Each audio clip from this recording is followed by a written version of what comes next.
cidade. E o assunto é empreendedorismo.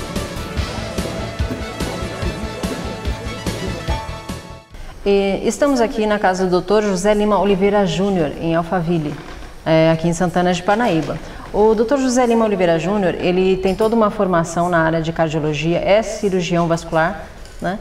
É contratado pelo INCOR e mais 23 hospitais na cidade de São Paulo. É isso, doutor? É isso.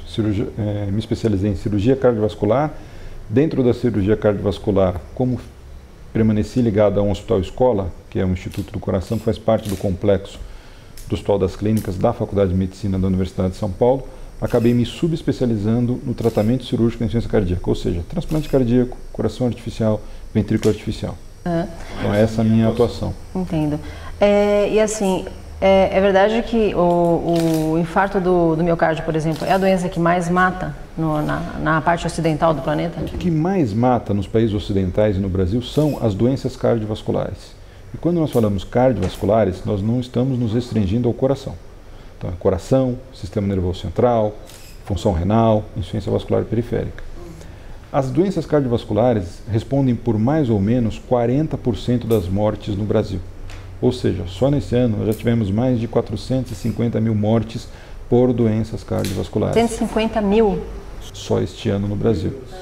Até 2030, se nós continuarmos da mesma maneira, sem campanhas públicas de prevenção de doenças cardiovasculares, nós vamos ser o país no mundo com o maior número de portadores de doenças cardiovasculares, que em geral mata muito ou deixa sequelas extremamente importantes e debilitantes na quarta e quinta décadas de vida.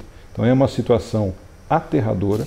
Nós vivemos uma epidemia de doenças cardiovasculares no Brasil e não estamos fazendo absolutamente nada de concreto do ponto de vista da saúde pública. Que nem, eu estava reparando aquela campanha que existe aí, Outubro Rosa, né, pensando no câncer de mama, mas hoje os problemas do coração matam mais do que o câncer de mama, né, as mulheres. Que interessante. Há um apelo muito grande, porque há ainda o estigma associado à doença câncer, embora hoje, a grande maioria dos casos, você tem percentuais, taxas de cura de ao redor de 90% a 95%. As doenças cardiovasculares matam quase 4 vezes mais mulheres do que o câncer de mama. E nós não temos campanhas de prevenção de doenças cardiovasculares tão intensas quanto se faz para o câncer de mama. Não é que nós não devamos fazer, devemos sim, para todas as doenças, mas nós não estamos dando atenção devida para as doenças cardiovasculares. Nós não vamos ter dinheiro suficiente para tratar essas pessoas dignamente se nós não iniciarmos já com políticas de prevenção de doença cardiovascular.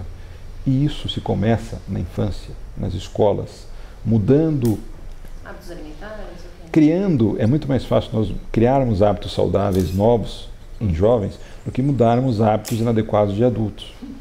Então nós deveríamos ter campanhas públicas focadas nas escolas. Nós deveríamos ter na matéria, na minha opinião, na matéria curricular normal das crianças e dos adolescentes, hábitos alimentares saudáveis, hábitos de vida saudáveis, prevenção de doenças cardiovasculares, doenças oncológicas, prevenção de doenças sexualmente transmissíveis.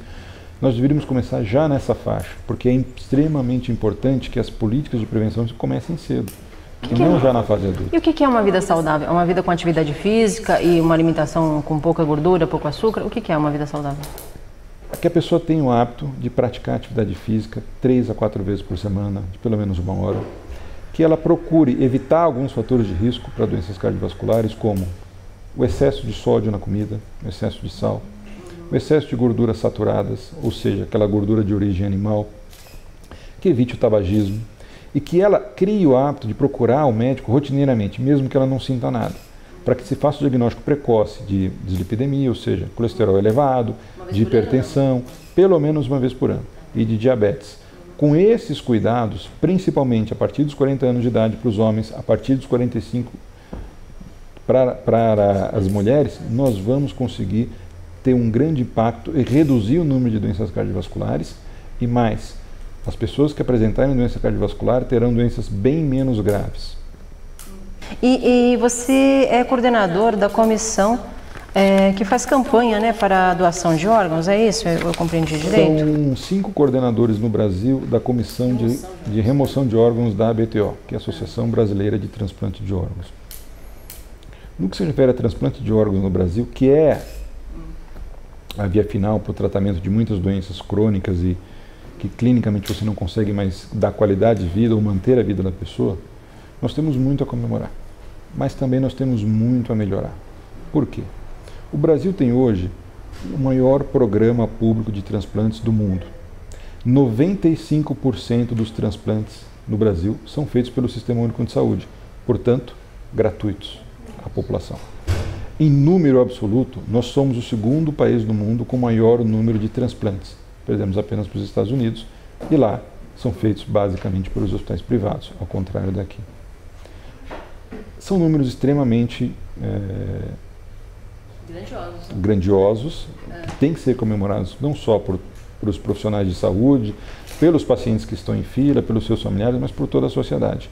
É um trabalho árduo, difícil, não há rotina, não há horário, extremamente gratificante. Como é que ele funciona basicamente, assim, exemplo bem prático mesmo? Alguém faleceu num acidente de trânsito e tem um sistema de ir lá retirar os órgãos? O que acontece? Para que você possa fazer a remoção dos órgãos, a pessoa precisa estar morta. Com um quadro que nós chamamos de morte encefálica, morte cerebral, que é a definição de morte, que é um quadro irreversível, e o coração continua batendo.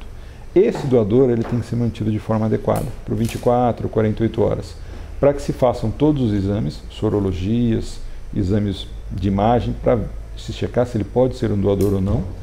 A partir desse momento, se todos os exames forem adequados, faz-se a abordagem na família, para ver se a família concorda ou não. Com a anuência da família, então, começam-se a se pesquisar os potenciais receptores para coração, pulmão, rim, pâncreas, enfim, para todos os órgãos que puderem ser utilizados. Esse é o grande entrave para que nós possamos aumentar o número de transplantes no Brasil. Porque embora nós façamos muitos transplantes, nós fazemos apenas 5% do que precisaríamos fazer dos transplantes de pulmão a cada ano. No que se refere aos transplantes de coração, nós fazemos apenas 20%. Transplantes de fígado apenas 1/3. Isso significa o quê? Que algumas pessoas entram na fila, aguardam um órgão que não chega e acabam falecendo. Não faltam doadores no Brasil, potenciais doadores. Nós temos, por exemplo, no estado de São Paulo, ao redor de 12 mil potenciais doadores. E nós estamos usando quase 30%. Mas se nós formos separar por órgão, pulmão, nós estamos usando apenas 5% dos potenciais doadores. O que falta é vontade política para que a manutenção desses doadores seja feita de forma adequada. Cuidar do doador, a partir do momento em que se faz o diagnóstico de morte cefálica, ele tem que ser mantido, tem que ser tratado. Por quê? Começam a ocorrer uma série de alterações que vão deteriorando todos os órgãos. E quando você chega para fazer a avaliação, é extremamente frustrante. Você sabe que tem uma pessoa na fila que muitas vezes não vai aguentar mais uma semana e você não consegue usar um coração, um pulmão, um rim, um pâncreas, porque aquele doador já não é mais adequado, porque ele não foi cuidado, porque ele não foi mantido. O Brasil tem, em relação aos Estados Unidos e à Espanha, que são os países com maior percentual de aproveitamento, eles usam quase 70% dos potenciais doadores. Nós estamos chegando a 30%, considerando órgãos que não precisam de tantos cuidados como o coração e o pulmão. Ou seja, a nossa situação é bem pior que a deles. Embora os nossos doadores sejam muito melhores que os deles. Por quê? O perfil médio do nosso doador é de um doador ao redor de 24 anos de idade, jovem, que até aquele momento do trauma, da violência, do acidente de automóvel, de moto, ele era absolutamente saudável. Ou seja, mais jovens morrem aqui do que lá, não é isso? Muito mais, muito mais. E lá, o perfil médio dos doadores tem uma idade mais avançada. São pessoas que morreram por infarto, por um derrame, que já carregam alguns fatores de risco. Hipertensão, diabetes, fumado, colesterol alto. E a despeito disso, eles conseguem usar mais doadores do que nós. Então, esse é o grande entrave para que nós possamos aumentar o número de doações no Brasil. Hoje nós temos aí ao redor de 17 doadores por milhão. É muito. Nós conseguimos aumentar isso em quase 20% nos últimos 4 anos. Às custas de muito empenho, de muito trabalho, sob a liderança da ABTO. Mas a Espanha já chegou a taxa de 30 doadores por milhão. Nós estamos muito longe ainda. Só aumentando a utilização dos nossos potenciais doadores, nós poderíamos resolver o problema da fila para quase todos os órgãos. Não faltam doadores no Brasil, faltam cuidados, falta manutenção do potencial doador. Depende de quem? É do poder público? Vontade política. Depende do poder público. Por quê? Todos os transplantes no Brasil, praticamente todos, são feitos pelo Sistema Único de Saúde, mas os doadores todos são feitos pelo SUS. Os cuidados são organizados pelo Estado. Quando eu digo Estado, município, Estado, governo federal. Há que se ter vontade política para que se possa fazer o diagnóstico da morte encefálica, para que nós não tenhamos mais subnotificação, para que nós tenhamos cuidado com o doador, para que nós possamos aumentar o número de transplantes. Isso tem um custo. Então, há que se ter vontade política para se investir em saúde e resolver o problema angustiante dessas pessoas que estão em fila, hoje ao redor de 22 mil, e dos familiares que acompanham essa evolução agoniante dessas pessoas, invariavelmente que vão acabar encontrando a morte se não chegar um órgão a tempo. Essas 22 mil pessoas, elas esperam, são todas na fila do coração ou de diversos órgãos? Diversos órgãos. E assim, e o cidadão? A maioria delas na fila de rim, depois fígado, depois coração, depois pulmão e depois pâncreas. Essa é a ordem. Quando vocês organizam essas campanhas, que nem em setembro, né, vocês fazem em São Paulo, e agora Santana de Parnaíba vai fazer também em setembro, né, essa campanha de remoção de órgãos? É isso? É disso que nós estamos falando? Existe um calendário nacional e na cidade de São Paulo, a última semana de setembro é a semana da doação de órgãos. E o dia 27 de setembro é o dia do doador de órgãos. Nós conseguimos fazer uma série de eventos na cidade de São Paulo, no estado de São Paulo, inclusive o último evento da ABTO com o enterro do carro do Conde Chiquinho Scarpa, para chamar a atenção de toda a sociedade para esse grave problema que nós temos e que é passível de resolução. São mortes evitáveis. O que nós conseguimos, eu moro em Santana de Parnaíba há 15 anos, e quando eu fui pesquisar, eu descobri que Santana de Parnaíba tinha um dia da doação. Não tinha uma semana da doação, mas tinha um dia do doador, que era em abril, absolutamente fora do calendário nacional e da cidade de São Paulo, o que dificulta muito para que nós pudéssemos trazer alguns desses eventos para conscientização da população, para informação, para se desfazer alguns mitos que as pessoas ainda têm no que se refere à doação de órgãos, que nós não conseguiríamos apoio para trazer só para Santana de Parnaíba. 100 mil habitantes é pouco, né, perto desse tamanho de campanha, né? Nós estamos falando do universo da cidade de São Paulo de 12 milhões.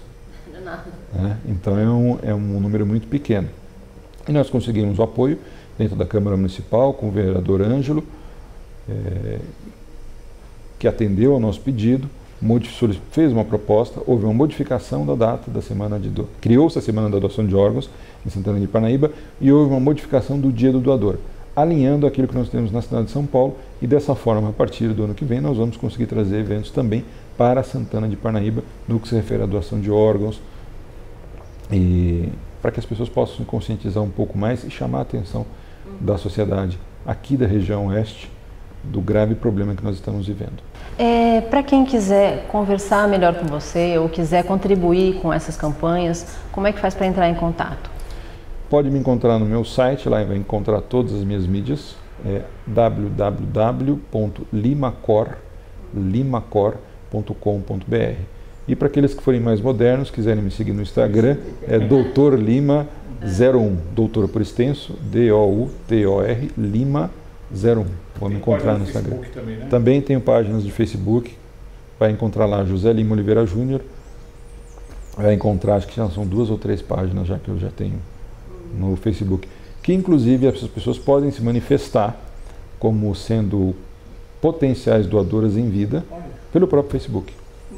Foi conseguido um acordo e eles generosamente abriram espaço para isso. Só para a gente encerrar, assim, você tem 40 anos, né? Basicamente. A sua vida é dedicada a isso, é isso mesmo? Olha, de formação, são 6 anos de faculdade, depois 2 anos de cirurgia geral, 3 anos de cirurgia cardiovascular, 3 anos de preceptoria, que é o médico-chefe dos residentes, 4 anos de doutorado, e para que a gente pudesse chegar a obter o título de especialista e ser chefe de equipe. Então são acho que quase 21 anos de formação, se não me engano.